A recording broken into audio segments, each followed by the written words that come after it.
Smile is just a frown that's turned upside down. So smile and that frown will defrost, defrost. And don't forget to keep your fingers crossed.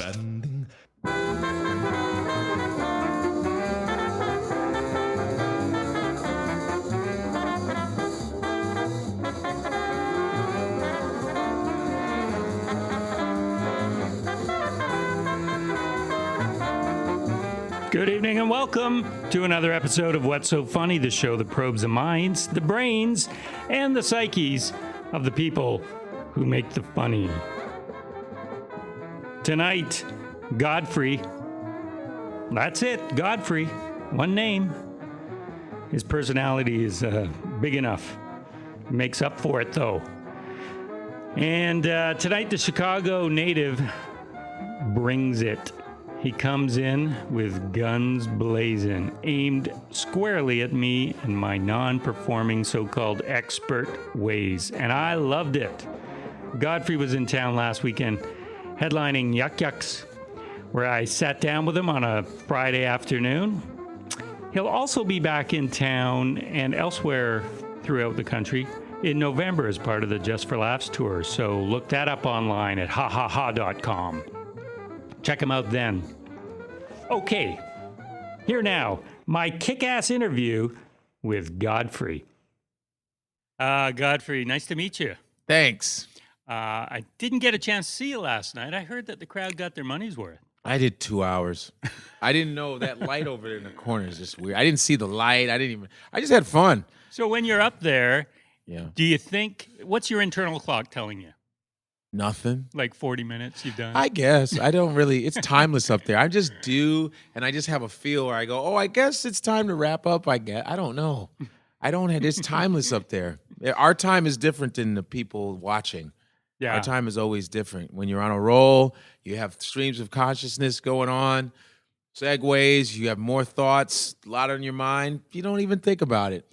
So your act, now I've seen you a couple times with Just for Laughs as you rolled through town. Yep. But you only get 20 minutes there. Yeah, you get 20 minutes, and sometimes it's a gala and it's stiff. Yeah, and that's the crowd isn't. So it's an older sometimes crowd. big theater. That's a lot of times it's nice to come to a comedy club, man. Like a club where it's young, it's no holds bar. Your jokes aren't being policed. You know what I mean? You know. That's the last thing a comic wants is being policed. Man, I don't want your jokes policed. That's a lot of that is Just for Laughs. It's like a lot of times you can't, don't repeat this, don't repeat that, don't do this from last year, don't do, and I think sometimes you just go, well, this crowd is a little stiff. I'd like to do a mixture of stuff, But, I mean, Just for Laughs is awesome, but it's a little different when you're doing galas and the crowd is older. For some reason, it's full of older people. It's just old people. Like me. I mean, and they're, they come, but they just sit there and they just judge and they're afraid you're going to offend. I'm like, it's too much sometimes. You know what I mean? You don't care, though. I don't, but it's good that it's Last time I saw you, you were doing toilet jokes and poo and. No, I wasn't. Yeah. Well, I wasn't. It was really good though. And but normally what poo jokes was I doing? Since I don't you know, think you're an expert at this crap, go ahead. Go on. What was I doing? What? I think I'm an expert? Yeah, of course. If you're a critic of comedy, critics of comedy that don't perform. Yeah. You guys think you're experts. No, that's not true. Yes, you do. Let's get into this. Let's get into this. You guys don't even perform and you think you're experts. It's hilarious. Well, but here's the thing, though. Okay, Guy McPherson. G versus G. Go ahead. Yeah, maybe some critics do think that. And you've never read me. I don't even read critiques. Yeah. I don't usually read it. Well, that's good. But don't you think, because it's subjective. It's subjective. Here's the thing. Don't you think a critic really doesn't have to have performed? Because the audience hasn't performed. We are a member of the audience watching. And right. And we have maybe a wider overview than the average audience member. We've seen more. Mm-hmm. We could tell if somebody's doing maybe somebody else's act or doing that's overused bits. Okay, somebody else's act, which I think everybody should watch that. Stealing people's stuff.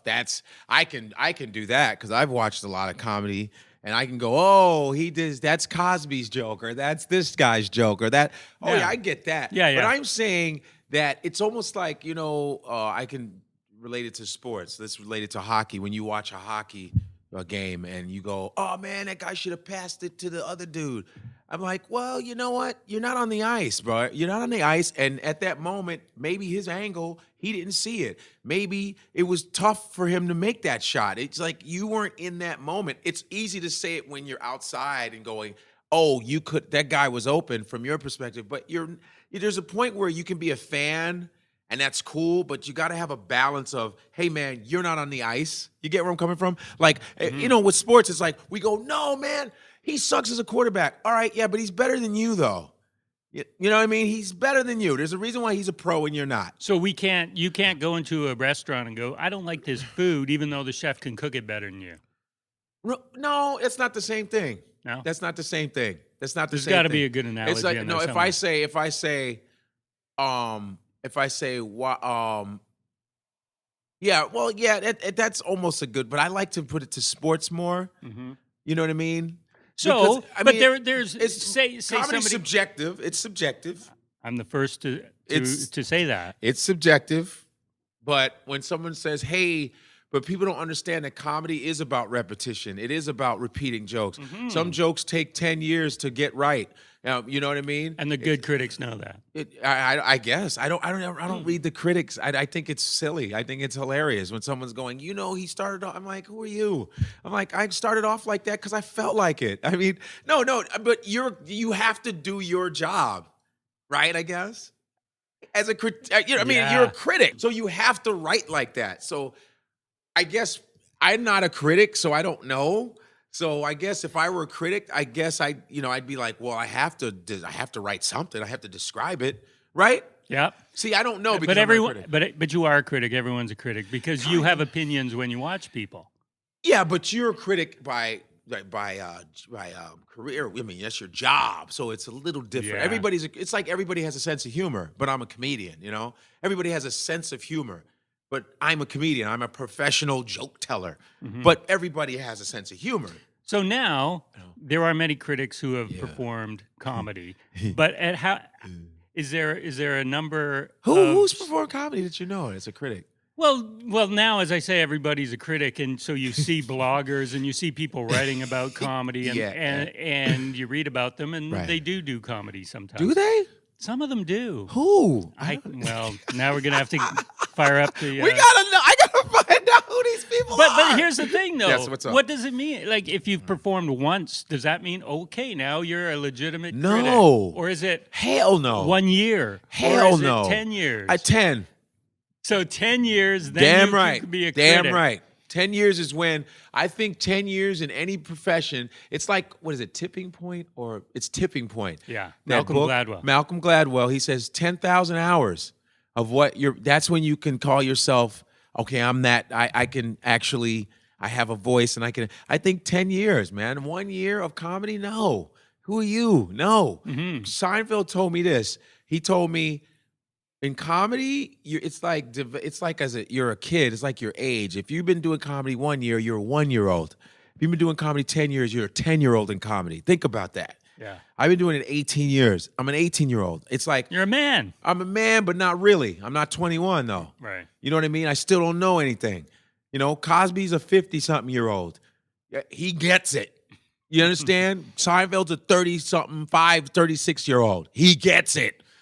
Louis C.K.'s 30 years old. You know what I mean? It's Chris Rock's 30 years old. I'm 18. So it's like, I mean, as a critic, I think if you would at least be in comedy for 8 to 10, 2 years, come on. No, that would be sad. It would be sad. It would be sad if you were a 10-year comedy vet and then took up comedy critic. Right, Criticism. like if I was boxing. You if can't I was a do boxer, I boxed for 2 years, and then I'm all of a sudden I'm a boxing critic. Who the hell is that? But I can't say that people can't be boxing critics because some people love boxing so much that they actually want to be critics because they love it. That's the difference. It's the passion for it. You go, I really love comedy, so I want to be a critic because I love it, not because I want to shit on comics. Oh, exactly. You know, you feel where I'm coming from now? I do. Yeah, because you're passionate about comedy, and it's because you love it, not. And the title comedy critic, I don't even like that because I don't like reviewing comedy.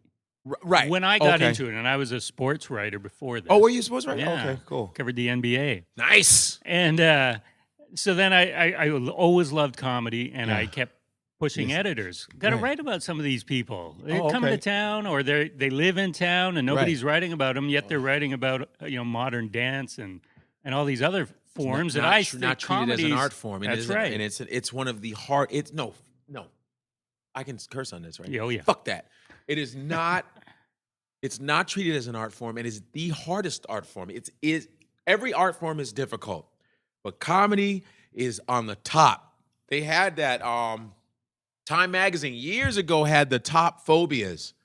In the top phobias in the world. And they were like, comedy, stand-up comedy and public speaking was number one. Number two was dying. Yeah. You know what I mean? And comedy is not respected as an art form. It needs to be. It should be in the papers and stuff like that. People should be highlighted. Comedians should be highlighted. Women and men. Because it's a really hard art form. But for some reason, I think people don't respect it as an art form because I think where it takes place usually, that's why it's like a comedy club. a bar. It's just a bar and we're drinking. It can't be. Now, if we go to the opera, do they treat you the same way? They put you in a seat. You're dressed nice. You sit down. There's the theater. There's the separation of audience and stage. It's an opera. No one heckles an opera.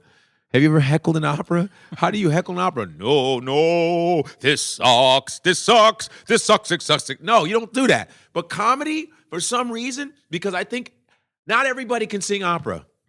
Not everybody can sing opera. But everybody, since they have a sense of humor, feel that I can do that shit. I think that's what it is. It's the fact that, I'm with my friends. I laugh. I joke. I tell jokes. I make them laugh. They go, I'm your equal. We're equal. I'm your equal. Even guys that have been doing this shit for 10, 20, 30 years are up there making it look like it's easy. And there's somebody going, I can do that shit. You know what I mean? Or they got a friend in mind that may be funny too. Oh, my buddy he could do that. And then when they go up and try it, and this is what I love about comedy, it's so deceptive. It's like, it's just like boxing, where we used to think boxing was just a bunch of guys throwing arms. And then when I started taking some boxing, I was like, oh my God, this is so difficult.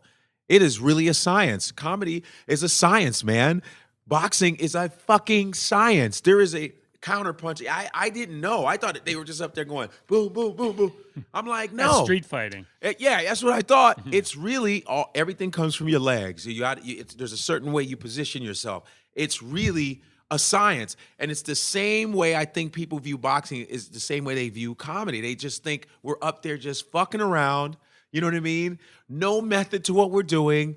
There's no science behind it. And there is a science behind it. There's like the law of threes, punchlines, timing. It's all of that, People don't do that to musicians. Musicians don't, I can play the guitar, I can rock that. They go, fuck, that looks really difficult. No one ever sits there going, I got a buddy that can do solos like that. Because everyone can speak, and as you say, everyone does, to a degree, have a sense of humor. Exactly. No, it is true. Yeah. My father had a sense of humor. My mother had a sense of humor. Everybody has a sense of humor. And I want to underline or really stress sense of humor. Sense, and I call it sense as in CENTS, sense. A couple of cents, man. Sense of humor, man. You know what I mean? Just relax with that shit. And I'm not saying that because you're funny, you can't be a comedian. I'm not saying that you can't be. Because I was once a guy just observing, and I was funny, and I said, I want to try it. And I decided to, become and do it the right way and learn the laws of comedy. And everybody can do it, but it's when the people that don't do it, they just feel that they're equal to you in a way. I'm not saying I'm better, but don't fucking take all my hard work from me.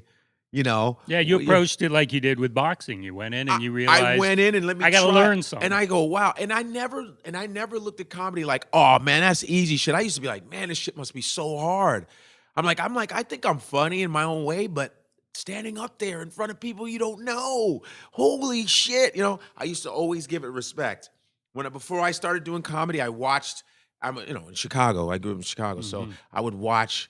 Like when Chris Rock, Bill Engvall would come through, all these different people would come through, and I would watch and observe for a while just to get a feel of it, and it was like, wow, it's so difficult. I watched first before I got into it. I was already afraid of the whole thing. It was so intimidating, You know what I mean? And I have so much respect for the art form. I have respect for what I do. I really take a lot of pride in expressing myself, being original, being original. But it's so funny how people go, wow, he did the same jokes. I go, do you know when you go see a concert, what are you there for? You there for new music? Fuck no. You're there for the music that you heard 1,000 times. You heard this guy's album, and you're there so you can sing along with this son of a bitch. Yeah, well, those are people like I was when I was 20 and went to a comedy club for the first time. Yes. And went for the second time and went, wait a second. And then the third time I just realized I accepted that is how it works. And I would go over and over. Right. And I'd appreciate the subtle differences. Right. Yeah. Right. Yeah.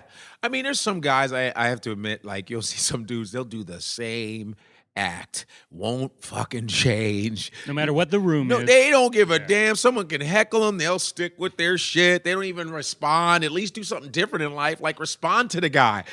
Do something, because my style is very conversational.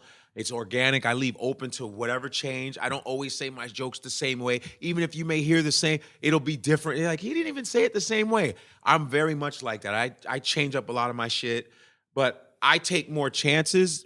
The more chances you take, the more material you have. So I don't have a problem taking chances. I like to talk about other shit. I don't like to see myself doing the same exact act. I don't like giving the audience power that they think they know my act. So when I have seen people go in the audience go, oh, I know this guy's act. He's going to end with this, and I've seen people naming people's shit off, and I go, I don't want anybody to ever have that power over me. I want them to be like, oh, he didn't do that. Oh shit. I want to see that person brag to his friends and go, oh, watch Godfrey. He's going to end with this joke, and they go, oh, he didn't. He changed it.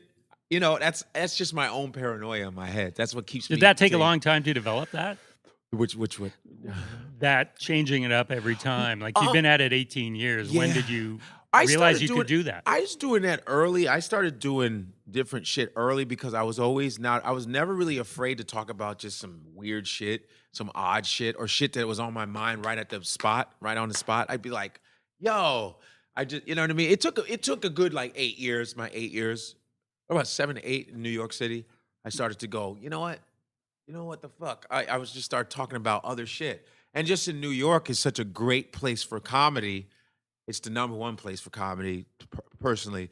It's just all the comics that I was around, they were all very real, conversational. They said what the fuck was on their mind. You know what I mean? And they took chances. The Dave Attell's, the Louis C.K.'s, the Jim Nortons, the Greg Giraldo's, the Patrice O'Neill's, the Billy Burrs. All these guys were around me. They were all around me all the time. And these are the guys I did shows with. Dave Chappelle, everybody. We're on the same shows, and everybody is very, very who they are. And they fucking stick with and they don't care who they offend. They don't care. They work their shit out, and that's where that comes from, I think. You came up with some greats. Oof, man. Learn from and they're getting greater. Yeah. They're getting greater. They're getting more awesome. Going back to the Critic thing, because you hit a nerve with me. Did I hit a nerve with Guy McPherson? You know I did it on purpose, right? Oh, that's great. I did that shit on purpose to make this shit interesting. Good. Because I did it on purpose because you were probably always asking the questions. Well, as I said, I'm gonna throw something back at this dude because I want you to go, wait the fuck a minute, dude. So did it hit a nerve? So go ahead. I would, as I told you, I would rather not do reviews, but editors say, hey, say how this show was. So, and I would rather do it than somebody who knows less than I do. True. And that's where there's the catch-22 with this. You got to do that, because they need material. But then you got the passion. I shouldn't be criticizing these motherfuckers like that because it's so subjective. But you got to say something to have some content. Right. I understand. I totally understand. Okay. Guy, I get you, man. I can't wait to tear you a new one in the paper. I hope you do. I hope you fuck me up. That'll be awesome if you do. Dude, I think you should. So you should just fuck me up, man. Go, dude, he was fucking garbage. You'll never read it. I will read it. If you do a shitty one for me, I will read it. Can you? I can't. Why? Because I have to write about the show that I saw and the experience that I had. Okay. I have ethics. You have ethics? My man Godfrey. You know that movie? Yeah, 1936. 38. William Powell, William Carol Powell, Lombard. Carol Lombard, yeah. You only know that because that's your name, right? No, I know it because my mom told me. Well, of course it's my name, but my mom made me watch it when I was little. She goes, there's a movie about your name, my man Godfrey. It's like Daniel, My Brother by Elton John. My brother's Daniel, so my brother used to always go, that's my song. That's my song. And it looks like Daniel. Do, do, do, do, do. My brother's like, he's singing to me. I'm like, yeah, back in the day, he probably was. I read that you grew up on these classic showbiz, black and white kind of comedies, and I always appreciate them. Yeah, It makes us seem so old that we even saw Jackie Gleason. But the fact that They were in reruns, though. But yeah, that's how legendary and amazing. You look at the Honeymooners, there was only like 30-something, 38 episodes. And I've known all of them. Oh, who doesn't? I have the DVDs. I know them all. I can quote them all. And my mother watched it, and it obviously was way before my time, but it was so damn good that it still holds up today when you watch it. Jackie Gleason, Art Carney. It's just, I grew up on Laurel and Hardy, Three Stooges, slapstick comedy. Charlie Chaplin, Buster Keaton. You watch all these people early in the day did comedy, and even now you still watch it. It was funny shit, man. Marx Brothers. Oh yeah, I watched the Duck Soup and all the different movies. I watched a lot of Danny Kaye. I love Danny Kaye. Danny Kaye, Donald O'Connor. I mean, there were a lot of great comedy guys. Abbott and Costello. I mean, it keeps going. Even David Nivens was a very funny guy. David Nivens was very funny. I've watched a lot of British stuff. The Carry On movies. Yeah. and you know, I watching Johnny Carson was my hero. Johnny Carson, just as a talk show host, and how he made people stars, and he appreciated comedy, man. He appreciated comics. I just grew up on that kind of shit. Cosby. You could stay up late and watch them? Oh, that's how good they were. I would stay up late even though it was school the next day. I had to watch Johnny Carson. I had to see that monologue. I went to a taping. Did you go? I got to see, Arnold was a guest. Whoa, Arnold Schwarzenegger was on there? Yeah, wow, I forget awesome. who. And Terry Gibbs, I think, a jazz vibe player. Wow, Arnold. That's when he was, when he was a megastar. Yeah. Jeez, that's pretty cool. How was Carson in person? I don't remember that much. Damn. I must have been just like in awe. That's so cool, man. Yeah. Johnny Carson. Yeah, so my mother watched a lot of old movies, so we watched everything from Jimmy Stewart to Marlene Dietrich to Greta Garbo to my mother would teach me everything. So you still watch some? Oh yeah, I still watch, especially with my girlfriend. I mean, we watch a lot of old movie classics, a lot of documentaries. So you are introducing her to the classics, or was she my girlfriend? already? My girlfriend's always been on. So her parents were the same way. She knows probably more movies than I do. Anyway, we watch. I mean, we watch so much good stuff, man. You know what I mean? Yeah, but when you watch now, it seems so slow because the takes were 5 minutes long or whatever it was, and now everything is bang bang. Everything's bang bang. But if you know your movie classics, you don't worry about all that. No, and they're great. And TV is so shitty now that you appreciate your old stuff still. Because we're watching old Columbo. We're watching Columbo reruns. They have it on Netflix. We've been watching Columbo. Peter Falk. It's phenomenal. Grew up with that. Yeah, Peter Falk, Barnaby Jones, Sunday Starsky and nights, Hutch. We still watch those shows and still appreciate it. You can get Barnaby Jones. I don't think, but it was Barnaby came around. It was Barnaby, Policewoman, Cannon, Nero. Mannix. It was Mannix. I mean, we even had Adam. We have Adam 12. We got Kojak. Emergency. We got Margin with Mantooth. Emergency's on there. Randolph Mantooth. Yeah. And I have Kojak. I just got the first season of Kojak. Jennifer Aniston's godfather, by the way, Telly Savalas. Really? Yes. I heard his relatives live in North Vancouver. Probably. Yeah. I wouldn't doubt that. Raymond Burr. Is Raymond Burr from Vancouver? Raymond Burr's from New West, yeah, right? Big time Ironsides, and Perry Mason. Yeah. Sure. My mother, I'm telling you, my parents. Let's just do a whole hour of references of old stuff. Ben-Hur is my father's favorite. He thought no one could fuck with Charlton Heston. My dad loved Charlton Heston. I've never seen Ben-Hur. He thought Charlton Heston was Moses. I'm like, Dad, what's wrong with you? He's like, dude, 10 Commandments, bro. He's like, he was so good in the 10 Commandments. I'm like, he's an actor. Charlton Heston is not Moses.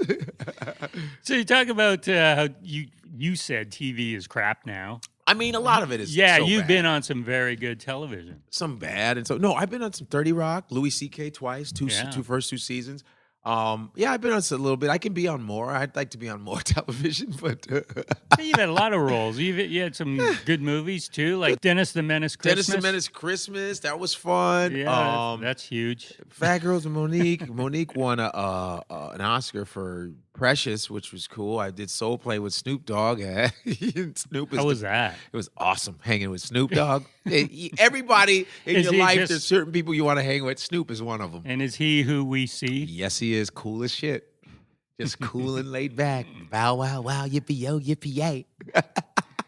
Just smoking up all throughout. Smoking up. It was great. It was awesome. Yeah, directors can't tell him not. Hell no. Why? If you're going to get Snoop Dogg and you're hiring him, know what you're in for. Yeah, Don't go, I didn't know. Shut up. that was a fun movie.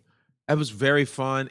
And when you look at the movie, it's just an extended joke that comics used to talk about. What if there was a ghetto airplane? Yeah. What would it be like? All it is just visually, like it's just brought out into like existence now. You go, wow, this is, and it's pretty funny when you look at it. You go, this is some funny shit. Yeah, I am glad I'm part of it. At first I was like, oh, this is. I go, no, wait a minute. This is a classic fucking movie. It's a classic urban film. I love it. Mhm. And I got a lot it's of love so for that. silly that it's funny. If anybody didn't expected something else, then you need to not watch it. It's Soul Plane. It's called Soul Plane, and it's purple. Go, come on. Yeah, You know, no, that's a good thing. It's an awesome thing. Yeah, I mean, it's a good thing that it's just so silly that it's classic. I love silly movies. Remember Yeah. Airplane? Yes, of course. God, have you ever seen a grown man naked? I mean, you're Kareem Abdul-Jabbar. Get away from That me, was kid. my favorite scene That was as hilarious. a basketball You fan. look just like Kareem. No. No, I'm not, kid. Beat it. You tell your old man to. You know what I mean? So, old basketball fan, they're doing some really great documentaries. I just saw one on the spirit of St. Louis. That team, that 2-year team in the ABA. Who was that Marvin Barnes on that? Bar, that's right. The Bad Man Bar. They got the Barnes. They just showed it. It just came Bob out. Costas was the Bob Costas was 22 years old. and That's he how was the got play-by-play guy. That's right. And incidentally, he never played And he didn't. basketball. But he has respect for the sport, though. Yes, well, there you go. That's what I mean. There's the difference. I'm not saying like Marv Albert. I'm not saying that you have to be the one to play, but there's got to be a balance, a respect, because you need somebody to actually observe and talk about shit. Costas has respect for sports, and you know that he's never fucking over-criticized. He's never like that. He is He's one of the smartest guys. One of the smartest. He's right up the middle. He's very passionate about it. He's very respectful. There's a different, you know that. There's a different. Brian Gumbel's the same way. Greg Gumbel's the same way. They have a respect for the sport where they don't over. Like, if you're an ex-athlete, you have the right to go, yo, what the hell was that? You have every right. I think like Terry Bradshaw and those guys, they have every right to shit on people. They're champs, dude. They are champions. I don't know about Ron Jaworski, but like Magic Johnson has every right to tell people to shut up and get to playing basketball. But he's the nicest guy in the world. The nicest guy. But I like when he goes, yo, you need to concentrate on this. You're doing this wrong. He And does he's it very respectfully. respectfully, he doesn't have to. Charles Barkley, love him. Charles, even though he doesn't have a ring, he's one of the greatest ball players ever. He goes, you were terrible. I hated him. I should smack him in his mouth. He's terrible. He's one of the few athletes, professional athletes, who is legitimately funny, not just athletic funny. Right. He's legitimately funny. And I do a show with Shaquille O'Neal. Yes, I know. I wanted to ask you about Shaq, that. that's my boy. Shaq is my man. I've known Shaq 10 years. We got the show called Upload with Shaquille O'Neal on True TV in America. I don't know if they would show it out here. We don't. I know. Okay, it's called True. You just shit on me. You said we don't. So move on. No, I want to hear it. Because we might get it in a few years. That's the way we I work. mean, you never know. But it's my second season I'm doing with him. We just do videos and sketches and have fun. And Shaq, and you're a basketball guy. He's a 4-time champion.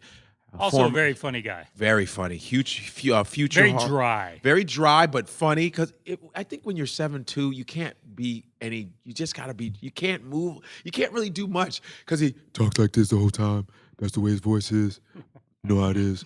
You know, that's the way it is. No matter what he does, A little monotone. a little monotone like this. You know what I mean? So that's Shaq, and he's great, dude. And that's another cool guy. Yeah. Another cool dude. And he's a future Hall of Famer, and he's like one of the greatest scoring. Big man. I mean, the guy is awesome. Well, I didn't like him as a player, but oh, you didn't like him? Why? I like to hear this. Why did he's just too dominant? And what's wrong with that? Well, I like the underdog. Oh God! So wait. Did he ever take a shot outside of 5 feet? Hell no. Yeah, no. And let me tell you. I played like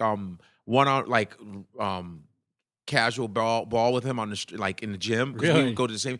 So and I'm telling you, we would shoot around, and the guy can fucking shoot. He can dribble, and I go, man, Shaq, you're pretty good at that. I go, why don't you play a different position? He goes, why in the hell would I do that when all I have to do is make my money in the center?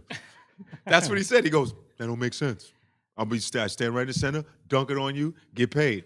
That makes sense because I remember when he was coming into the NBA, Magic played him in the summer. Right. And he talked about his handle like at mid-court. He can handle, dude. He can dribble. Yeah. I've seen it. It's crazy. He could whoop, whoop, whoop. I was like, what the hell?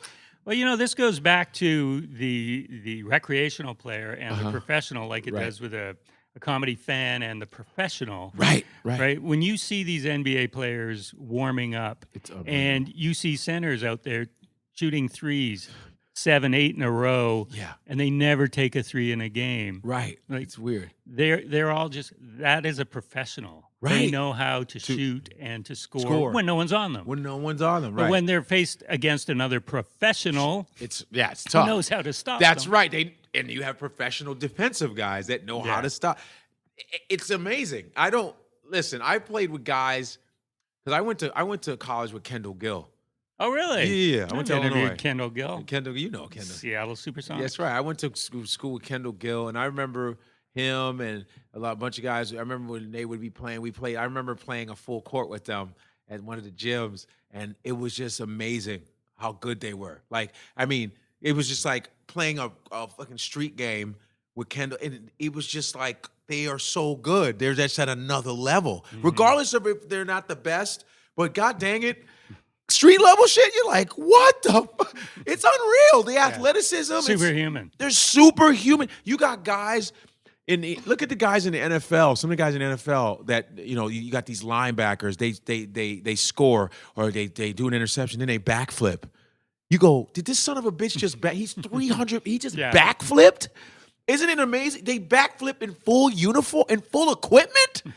But this lets you know they are superhuman. You see these hockey players, superhuman. They're running on this ice like they're running on the ground. It's like, and the speed stopping on a dime. Stop on a dime, the speed at which they hit the puck, the fact that the goalie is catching that shit, it is superhuman shit, man. Yeah. Athletes in all sports are superhuman. I was an athlete for a little bit. You played college ball? I played a little something. I mean, football. I was decent. I wasn't the best, but I was decent. You got to be pretty good. Was that Div 1? It was D1, man, Illinois, and it was nice to watch that shit. What position? I was a wide receiver, and I was pretty good, but I wasn't the best. And it's amazing when you're good, like I'm good. Then someone that's just better than you. They're just fucking better than you. Did you have hopes and dreams of making the NFL? Not really. No, I sure didn't. I didn't really think about that. Didn't cross your mind? Not really. Because when I first walked on the team, I tried out because my dudes on the team were like, man, you need to try out. Because you played high school. Yeah, I played high school and I tried, and then I was like, I played baseball longer, but I was like, maybe I'll try. And then I just saw what went on behind the scenes, and it's just it's very stressful, and there's a lot of favoritism, a lot of politics. But if you're good, you're good, which I love about. That's what I love more than entertainment. Football is what sports is what it is. If you're good, you play. If you suck, you don't. And that's how it should be in comedy. It should be. If you suck, you shouldn't fucking ever reach the stage anymore. Especially if you don't improve. You should. Everybody over what length of time? I say 10 years. So you got 10 years to suck. Yeah, 10 years. You got 10 years. Because out. I've seen cats actually improve. I've seen improvement. I've seen guys suck for like 3 or 4 years and then bang. Find their voice. Find their voice. You should have a chance to find your voice. Who am I to talk shit like that? You should have a chance to find your voice. And then there's a point where it's like, all right, dude, it's a wrap.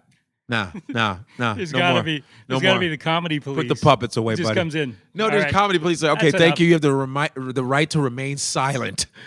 No, you know what I mean. You know what I mean. So, but that's not me. It's not for me to say because comedy is subjective. People have their fans.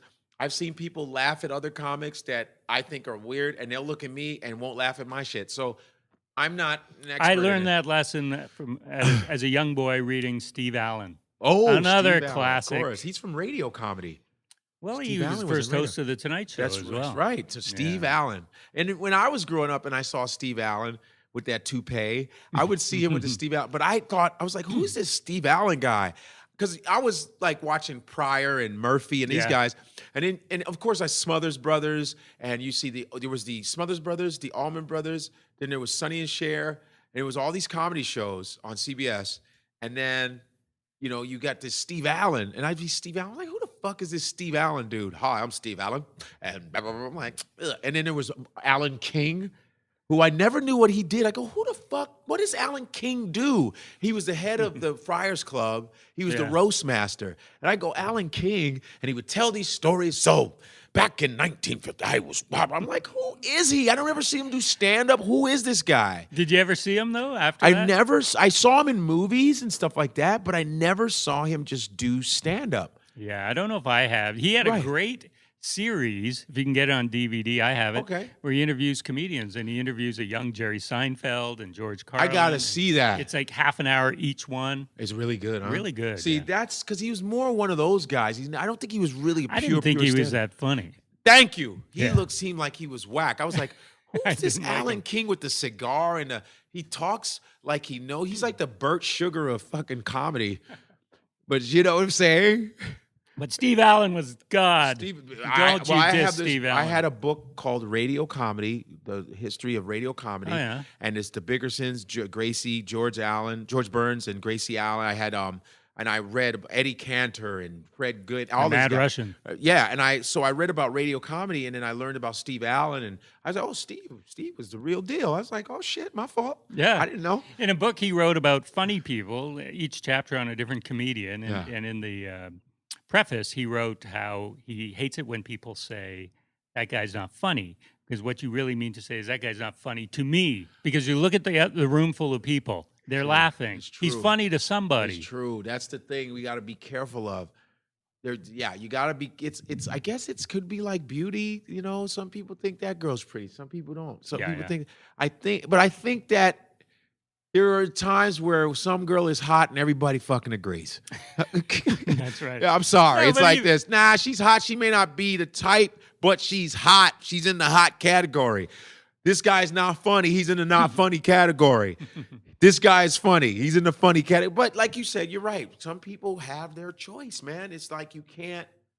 But that's the beauty, in a way, that's the beauty of comedy too, because you find your own path. You got your people that like you, and you don't have to worry about the ones that don't.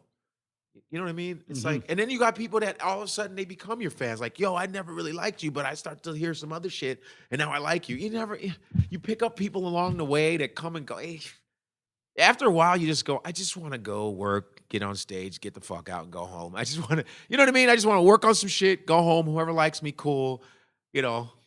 I want to go back to where you went off on me. Yeah. About like when I said that you, it's hilarious. you, funny. you did toilet humor at Just for Laughs. When? Yeah. So here's the The problem. airplane? Yeah. Here's the problem is that toilet humor has another meaning, and I didn't mean that. I don't mean like he's up there, telling poo-poo jokes. Okay. No, but there was. You were talking about you wanted this airplane toilet in your my house. Yeah. I love that. And there was quite a lot on toilets. And what goes into toilets?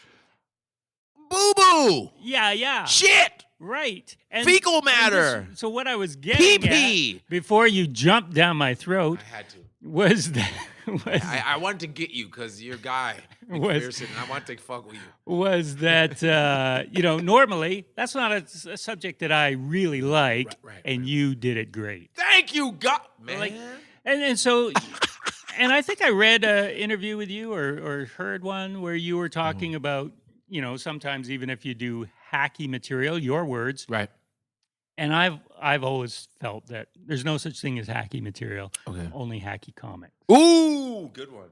I think you actually right. I can't even hate on you on this one. Because you can do this material that maybe others do, but you do it in a fresh and unique way. Because you can't avoid airplane. Comics fly on airplanes. And you fly a lot. I fly a lot. A lot of comics fly even more than I do. Airplanes are part of our lives. The airport's part of our lives. You find material in airports. I just feel, because people go, oh, he did airplane joke. You're entitled. You can't discount it just I because experienced of an that. airplane. I had a shitty ride today. Can I talk about that? And we've all experienced it. We've all experienced it, and it's all this kind of the same scenario. But if you can find a way to do it as original as you can, your own version, it's like trying to do a dental joke. Well, Cosby nailed the dental joke. It's so legendary. But I have every right to do a dental joke. I have every right to do it because I go to the dentist a lot. I literally go to the dentist a lot. And so I'm like, I've had root canals and shit like that. But how do I do it where people, but Cosby's thing is so legendary, I don't even touch it until I know I have something that is so different. And they go, wow. No one can go, man, Cosby has one, and now I've never seen that before. I never fuck with material that is legendary unless I have something that is so different. You understand? That's why I wanted to do the airplane thing. I said, I'm going to put those toilets in my house. I need that. I don't need to see what I did. I want that sucking thing. Evidence gone. And especially when you have a friend that takes a dump at your house. You want that thing to suck. I have friends that are assholes. They'll take a dump in my house. They don't give a shit. You know what I mean? And I want that kind of toilet. You know what I mean? Who are your friends? I know. Oh my God, you keep that in until you're in your own yeah. place. But with the airplane humor, every comedian has every right to do airplane humor. You have every right to. It's like saying you can't do family humor. We all have families. Yeah. We all have families. We all have sex. We all eat. We all hate somebody. We're all mad. The subjects are the same. You can't. The subjects are the same. What is your angle? How are you going to execute it? TV shows are the same. It's the same shit. It's the same. Law and Order, it doesn't change. But the characters change. It's all about who's acting in it. Details change. Yeah. The details change. But other than that, it's like, let's solve a crime. Someone did something. But it's Jeff Goldblum this time. And I love Jeff Goldblum. We want to watch how he takes. It's all about your take on it. Period. There's nothing that's so different that you're going to talk about unless a new species of animal shows up and we go, yo, you ever see these three-legged bitches? Three-legged bitches? You feel where I'm coming from? And it'll only take 2 days and then everyone will have material on it. Right. And then you'll be like, man, that's hack. Three-legged bitches, that's some hack shit. So I got a question for you. Oh, yeah. When you watch comedy. Yeah. You watch I never watch comedy. Yeah, right. When you watch comedy, how do you watch it? Do you watch it like enjoying it, or do you watch it more because you're trying to write something and so you have to kind of observe and play, got to have a game face kind of maybe? Well, I've always had a game face. Okay. That's just me. That's just you in general? Okay. Yeah. But how do I watch? Yeah, it depends if I'm reviewing or not. And I go to a lot of comedy when I'm not reviewing. Okay. And I enjoy it or not. Okay. That's comedy.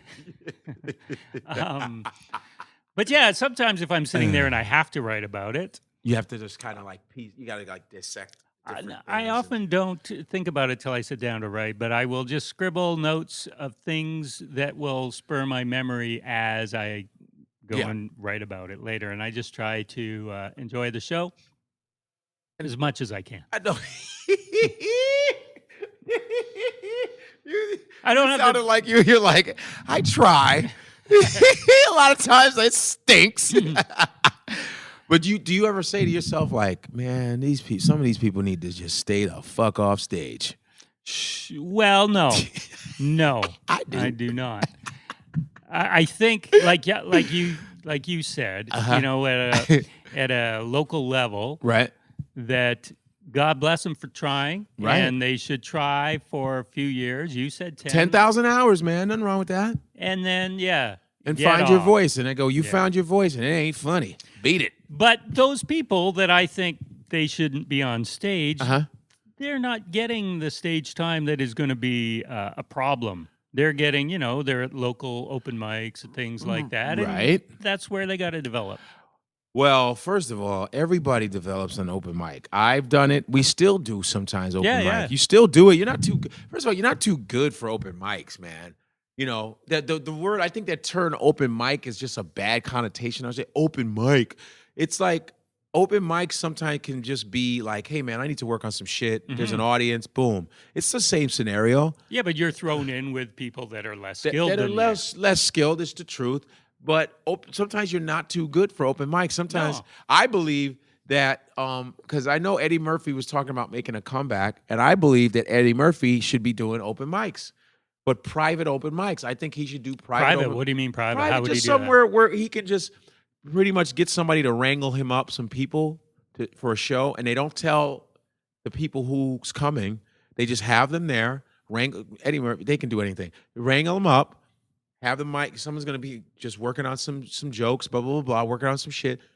They close it off to only these people. Eddie goes up, bang, works on his shit. No one knows about it except these 30 or 40 people. That would be. I think he should do that for like 2 years. But what do you think he will do? I don't know. He's so wealthy. He'll probably just be wealthy and go fuck it. I don't know. He'll just be like, And not do it? I'm not doing shit, man. I'm just gonna chill out with my money and shit and not do a damn thing. Or he'll just work it out at a big theater and charge you $100 to see it. I would rather him do it small and work on it hardcore with some writers. Get a couple writers. Anybody will write for him. Motherfuckers will do that shit for free.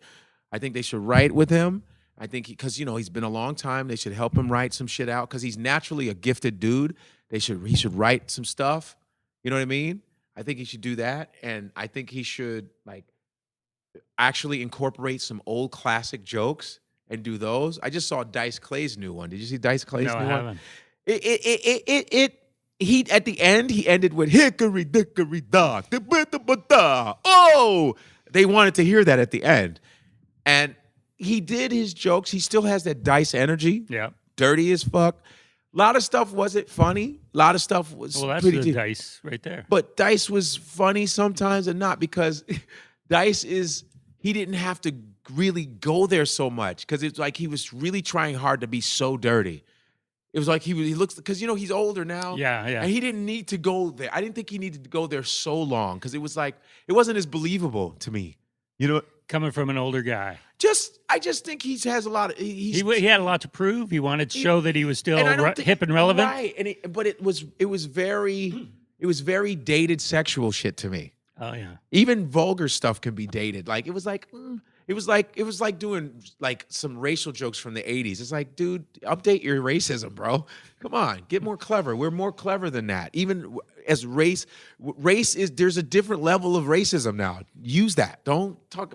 We're not in the 70s and 80s, dude. Are you still talking about that shit? But on the other hand, he is being true to himself. He definitely is. But material wise, I think he could change it a little bit, but be the same. But I think just you can still like me. Sometimes I know I can be myself, but I know when I go, okay, I need to get better with the material. It needs to be better. I can be myself still, but I need to really get a little more sophisticated with the material. That was cheap. I didn't, you know what I mean? You get where I'm going. I'm not saying taking anything from his persona. I like that he was still, listen, hey, you fucking, I loved it. It was like, that's Dice, but I think that he can do a little more. So I think the humor can be a little better. I think the writing can be better. That's what I think, But he was still fun. He still held his own. You know what? I think you'd make a good comedy critic. What? I know somebody. I could get you. Get the fuck. I ain't being no comedy critic. Hell no. But Eddie Murphy, even if he did a private show, yeah. don't you think everybody, once he walks in, they're not going to really give him an honest reflection of his material because they're going to be, it's Eddie Murphy. Oh, I'm here to see this. Yeah, oh. but that's the only way. You got to take people's cell phones from them before they come in. But it's going to be all that. Everybody's cell phones. You got to be But I think that's the only way he can do it. And that's the only way he'll be able to do it. No, you're not going to do no fucking theater, man. Yeah. Why? That's worse. You're going to have to get. You mean eventually he will? I but think just eventually. Not at the beginning. I think that he's going to have to suffer from people being excited because everyone knows him. Yeah. There's no way to avoid that. There's just no way. Let them get excited. He can go, yo, shut the fuck up and let me work on some shit.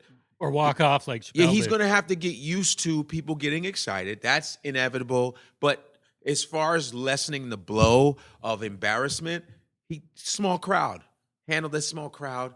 Work your shit out. He has his brother Charlie to help. He has a group of people to help him and work that shit out. Work that shit out. Work that shit out. Because you know what? It doesn't matter how excited they are. Be funny, motherfucker. They're going to be like, after 5 minutes of, wow!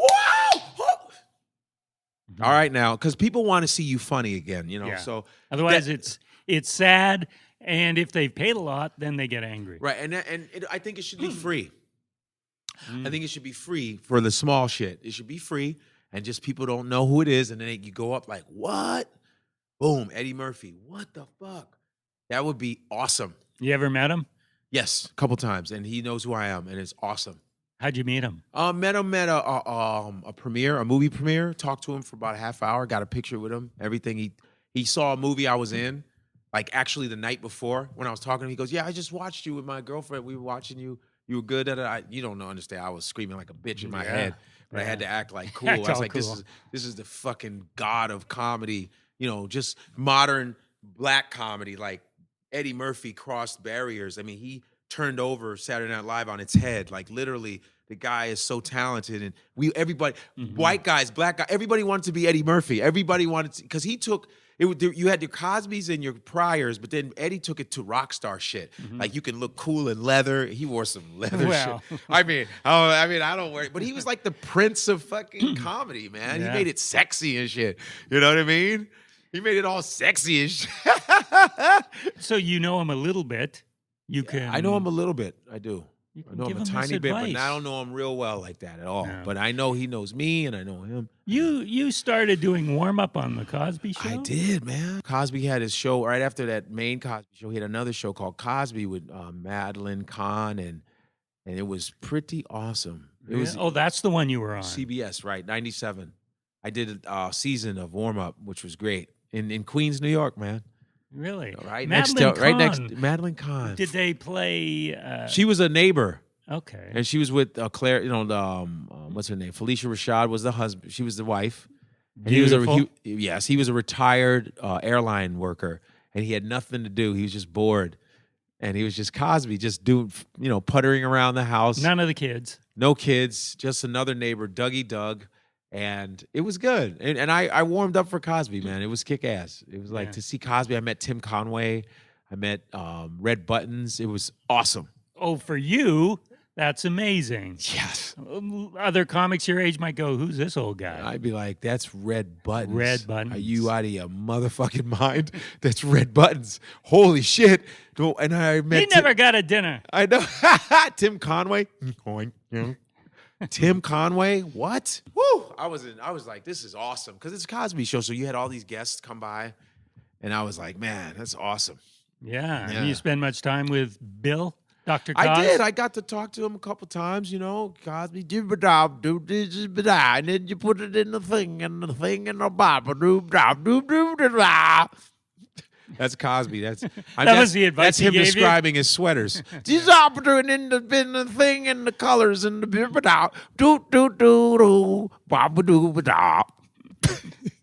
Did you grow up listening to his album? Hell yeah. Yeah. Oh my God. Noah. Noah, huh? I need you to make an arc 2 cubits by what's a Right. cupid? Right. What's a cupid? Whoopa, whoopa, whoopa, whoopa. I never knew what that sound was when I was a kid. Whoopa, whoopa, whoopa. Yeah, that was the Jack Paar show. Jack Paar, he was Jack Paar. Yeah. That was his first time. Jack Paar brought him on. Ah. And then when he did I Spy, he was, you know, they had to fight for him because they didn't want a black person on a network television show. It was, you know, in the 60s with Robert Culp. But Sheldon Leonard fought for him. Sheldon Leonard produced the Dick Van Dyke Show. One of my favorite shows of all time. And Sheldon Leonard, you know who Sheldon Leonard is? I know the name, yeah. He has Producer. that. He was the guy that acted Did he do like Brady this. Bunch?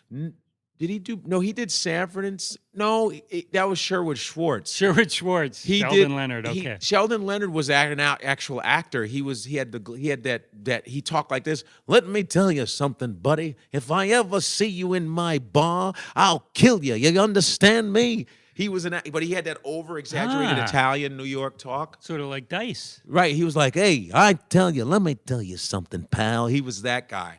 But he ended up being a producer, and he really fought for Cosby. Oh, wow. I like document. I watch everything, dude. I told you. Yeah. I watch everything, man. Dick Van Dyke is another hero of mine. I love Dick Van Dyke. What a talented son of a bitch. I mean, physically, unreal. And he did most of his performing drunk. Yeah. He was drunk. That's the amazing thing. He was a functioning alcoholic. And you watch it now. Well, I heard him interviewed with Maron. Did you hear him on? Wow, he was on Mark Maron. It was Jesus fantastic. Christ. I got to listen. And I think, if I remember correctly, he was saying that he would drink as soon as the day was done filming. Right. So I don't know if he was really drunk. Okay. Because you watch it now and you go, there's no way he can be drunk. I mean, I think that it's not necessarily drunk. I think when you're a functioning alcoholic, you don't have to necessarily be drunk, but I think you get a little you get a little something in you. Yeah. Keep loose. Because I knew some people that were functioning alcoholics. They just drank. They'll eat and have a little drink on this, something in the cup. Yeah. I think that he probably a little sauced up, but he was so talented. You see him in Mary Poppins. Yeah. You see him in Chitty Chitty Bang Bang. He's just, man, the dude was badass, yo. Yeah. The Dick Van Dyke Show, Carl Reiner. Yeah. Damn. Oh. One of my favorite shows. And you remember when he would come in and he either fall over the chair or just miss. Or miss it. He was just badass, man. And his brother. Maury Amsterdam. Rosemarie. Yeah. And of course, Mary Tyler Moore. Yeah. Damn. Oh, I mean, this is what I'm talking about. Like, this is what we grew up watching. I Dream of Jeannie. My favorite. Bewitched. And it was just good comedies, talented people. You know Ryan Hamilton? I know, from Utah. Yeah. I know Ryan. That's my boy. So he was on my show a couple weeks ago. We did Ottawa Blues Festival, by the way, last year. Go ahead. He said how he started out working in an advertising office. Wow. And I said, McMahon and Tate? And he said, no. Just looked at me. Had no idea what I was talking about. Talking about the advertising of Dick Van Dyke? No, from Bewitched. Darren Stevens worked at McMahon and Tate. Which Darrens did you like? He's too young to know. But which Darren did you like? Oh, I think I liked them both. Dick York. They were both good in their own way. Yeah. They were both good in their own way. They were easy to draw in cartoon, huh? Yeah. Dunk, junk, junk, junk, junk, junk, junk, junk. Whereas the two drummers in the Partridge Family look nothing alike. Oh, wait a minute. Chris. Oh, wow. The two drummers in the Partridge Family. You got Partridge. I actually did shows with Danny Bonaducci. Oh, really? Oh, yeah. He hosts comedy shows sometimes. He's a radio dude. Yeah. But he hosts comedy. I've done stuff with him in L.A. He's out of control. Yeah, he is, but he's all right. Yeah. I mean, he's fun. He's a nice dude, too. And at least he's not dead, Yeah, but he made some name for himself being Bonaducci, his little rehab stuff. Mm-hmm. So he's a pretty cool dude, man. The guy was a superstar when he was tiny. I know. He literally was. He was a superstar, man. And he kind of went through it, but he's all right now. I love the respect that you have for the old stuff. Because a lot of people don't. Listen, man. There would be no me without that shit. That's the truth, man. So your parents really instilled. That's how you bonded with. We were a TV family, big time TV family. I watched Lawrence Welk. You understand? Lawrence Welk he's German.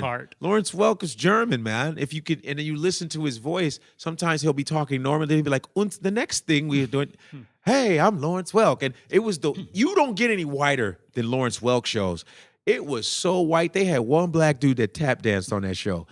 Oh, it was hilarious. It was so white, but my mother watched Lawrence Welk.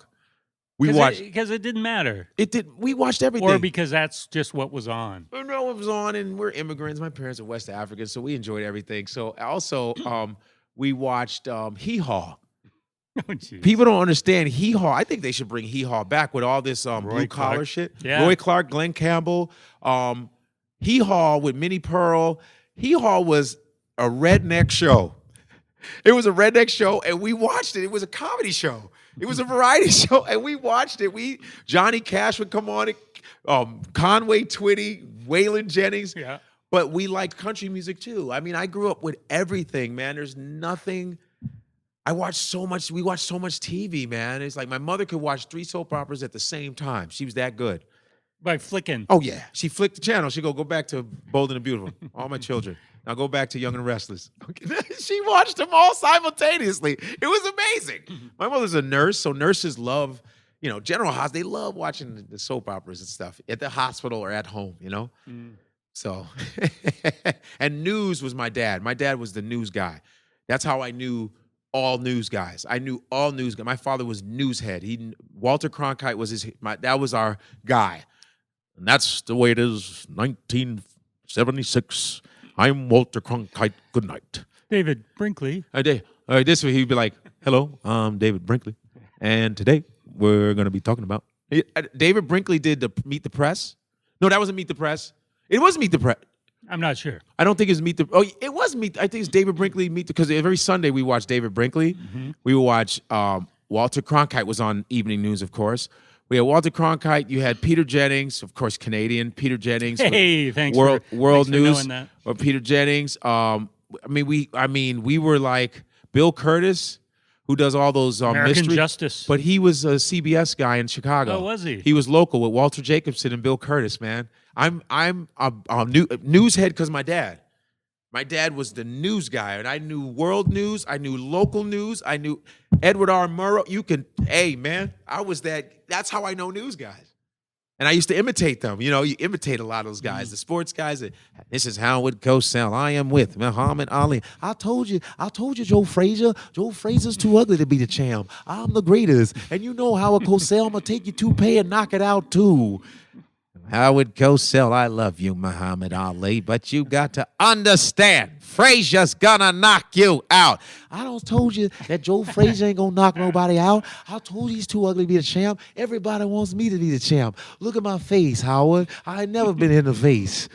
I was doing that at 4 years old. Oh, man. 4 years Were you old. a fan of Rich Little, too? Unbelievable. Rich Little doesn't even know how to imitate himself. He does so many voices. I know. And I grew up watching Rich Little and a lot of Jonathan Winters. We knew voices watching Rich Little. We didn't even know who those people were. But he would imitate them. He would do Reagan, Jimmy Carter. Yeah, John Wayne. He did everybody. Edward G. Robinson. Yeah. Oh, yeah. Where's your Moses now? Yeah. Rocco, see? Ah. We didn't know who they were when we were kids. Yeah, Jimmy Cagney. Jimmy Cagney, yeah. Yeah, see, you dirty rat. you killed my brother, you dirty. And I learned that from watching everybody imitate Jimmy Cagney. Yeah. Everybody had their version on TV, remember? You dirty rat. You killed my brother. Remember, it was always the you dirty rat. Yeah. You dirty rat. That's how you got into it. That's how you got into Jimmy Cagney. I watched, and Jimmy Stewart, yeah, Mary, yeah. I can't believe, that the way he talked. Oh, weird. Yeah, I'm not going to try.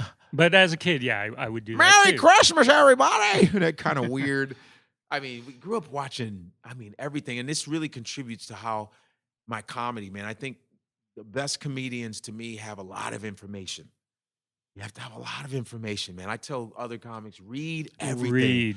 Read everything, watch everything. I don't care how dumb it is. Watch, read. You would be surprised if you, sometimes I say, man, sometimes I love watching, sometimes I'll see an Asian channel. I just watch some of the shit that's on. I go, man, there's some crazy shit on there. You'd be surprised, man. You'll have a show where it's all Koreans, right? And all of a sudden you name something that they watch, they fucking lose it. They go, how the hell did you even know that shit? I go, I just checked it out. But it's it's cool. It's a compliment. When you just learn random information, it's good to just information, man. Right, but I get the sense that you're not doing that just for your career, but that you have a natural curiosity. I have a natural curiosity. And that's key. So you tell other comics, read and learn. I love it. I love to learn. I want to know why that is that. Right. I want to know why these people are that. I want to know what the history of that is. I like to know. I want to know. I'm nosy, man. You know what I mean? I'm curious, but it's curiosity, and it just transfers over into comedy. And that's why I can talk about shit all day, find the funny in it, and whether it's racial or not, people know I'm coming from a good place because they go, well, he's factual. He knows what the fuck he's talking about. I go, yeah, I know what the fuck I'm talking about because I'm passionate about it, and I'm just trying to bring it into the light. And I still am a comic. I got to joke about it. You know, I still have to be funny, you know? People think because you're funny, you automatically are insulting people. No, we have to be funny. You got to understand that. Goes with the territory. It goes with the territory because if I'm just telling you information, then I need to be a teacher. I need to be in a classroom. I need to be funny. I need to make fun of this now. I know this. Now I'm about to shit on it. Shit on it or praise it. But I got to be funny, you know? So. And you're going to be funny all weekend. I'm going to come see you and just tear you apart. Shit. Guy McPherson. Guy McPherson. Godfrey, it's been What's great up? talking to you. This was a kick-ass interview. I can't lie. Well, this is kick-ass, man. because of you. Thank you very much. This is great. I'm glad I hit a nerve. I purposely had my plan. I said, I got to hit a nerve. And then you were like, and what's funny is you held on to that shit. You go, let's get back to that shit you just said. That was so great. And when I turn this off, we're going to get into it some more. Guy McPherson. Thank you. Is it McPherson as F-E-A-R? You should change it to F-E. Yeah. McPherson. Or McPherson. McPherson. Why not? Why the not? McPherson podcast. You should call it the McPherson podcast. All right. So is that it? I think so. Can I give my Twitter handle? Please? Absolutely not. Oh shit! I'll do it anyway. At Godfrey Comedian is my Twitter handle. My website's Godfrey Comedian. I also have a podcast called The Pod Squad it's on iTunes with Alex Edelman. Called The two of you. Yeah, it's The Pod Squad And in New York City. what's your theme? How do you describe it? It's just us talking shit. Just the two, or do you have a guest? Just two of us. We have a guest. Guests are. It seems that's what works. Is you interview. We interview people, and we just kind of go. We're just organic. And It's your natural curiosity, It's your and you must be a great host. I'm okay. I kind of, I like when if I'm interviewing somebody, they don't like something I said. I like when they shit on me and they go, shut up. I go, oh, my fault. So we just have fun. It's an organic type of thing. How long you been doing that? Oh, it's 5 or 6 months, because, they get a podcast, you got to do everything now, And we have a couple, like 180,000 subscribers. That's pretty good. That's what I heard. Wow. Maybe. I don't know. Yeah, Whatever. I don't know. Doesn't matter. You do it because you love it. I do it because I love it, damn it. All right, Godfrey. Thank you, sir. Thank you. Appreciate it.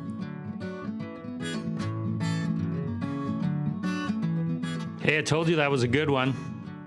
That Godfrey. Good times. Hope you enjoyed it. I enjoyed listening to it again.